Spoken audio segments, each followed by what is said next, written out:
Degen Radio. Hear the difference.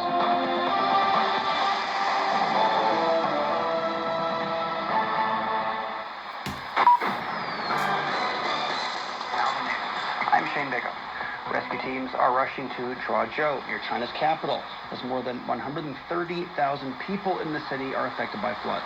Provincial authorities in Hebei are sending emergency relief materials to the disaster-hit areas. Drones have also joined the rescue efforts and dropped medical supplies and daily necessities. Rain-triggered flash floods have washed away parts of a bridge in Heilongjiang province. At least 2 vehicles have fallen off the highway bridge. The rescue mission's ongoing. The province in northeast China is under a red alert for rainstorms, which are forecast for cities including the provincial capital, Harbin. The Brazilian president said the BRICS group can play an exceptional role globally. Luiz Inácio Lula da Silva said the group can help reduce inequality by offering developing countries financing without the onerous terms. Lula said he has high expectations for the 15th BRICS summit in South Africa at the end of the month. He also suggested that countries like Saudi Arabia, Argentina, and other large developing countries join the group, which involves Brazil, Russia, India, China, and South Africa. The defense chiefs of countries within the 15-member economic community of West African states are meeting in Nigeria. Participants are focusing on issues including the situation in Niger, where soldiers recently overthrew the elected government of Mohamed Bazoum. The Nigerian defense chief urged his colleagues to send a strong message about their commitment to democracy, as well as intolerance for unconstitutional changes of government and dedication to regional stability. Deji Bedamosi has more from Nigeria.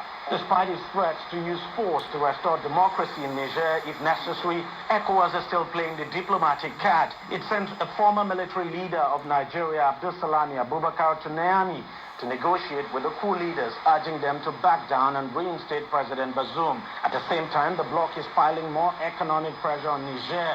Nigeria has cut off electricity supplies to the country. Côte d'Ivoire has also suspended all imports and exports to Niger. More actions are expected to follow in the coming days and weeks if General Abdurrahmane Tiani and his men refuse to restore the civilian government. Russian President Vladimir Putin has said Moscow will return to the Black Sea grain deal if its interests are secured. During a phone call with his Turkish counterpart, Putin said the extension of the agreement's meaningless without the implementation of the Russian part of the grain deal. Putin and Recep Tayyip Erdogan also discussed alternative ways in which Russian grain could be supplied to countries in need. Mihail Bardavid has more. Turkish President Recep Tayyip Erdogan held a phone conversation with his Russian counterpart Vladimir Putin. The main topic on the agenda was the recently suspended Black Sea Grain Initiative. On July 17th, Moscow refused to extend the deal, which was brokered by Turkey and the United Nations between Ukraine and Russia. The initiative allowed for the safe passage of exports from Ukraine's Black Sea ports. Though there are no Western sanctions specifically imposed on Russian exports of food and fertilizers, Moscow has argued that restrictions on payment, logistics, and insurance have created obstacles for their exports. The Ukrainian president's office has unveiled a 3-step strategy to implement the country's peace formula.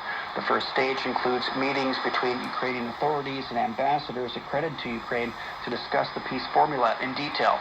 In the second stage, Kyiv will hold talks with foreign national security advisors and political advisors to find out how to implement the peace plan. The president's office says a global summit with the participation of world leaders to implement measures aimed at ending the conflict in Ukraine will be the final stage of the peace strategy. A ferry with about 70 people on board has sunk off Quezon province in the Philippines. The Philippine Coast Guard says the search and rescue operation is ongoing. Last week, an overcrowded passenger boat carrying nearly 70 people capsized off Rizal province east of Manila, resulting in 27 deaths. Thailand's House Speaker says Parliament's postponed Friday's vote to select the country's next Prime Minister. The move continues a political deadlock that stretched on since a general election in May.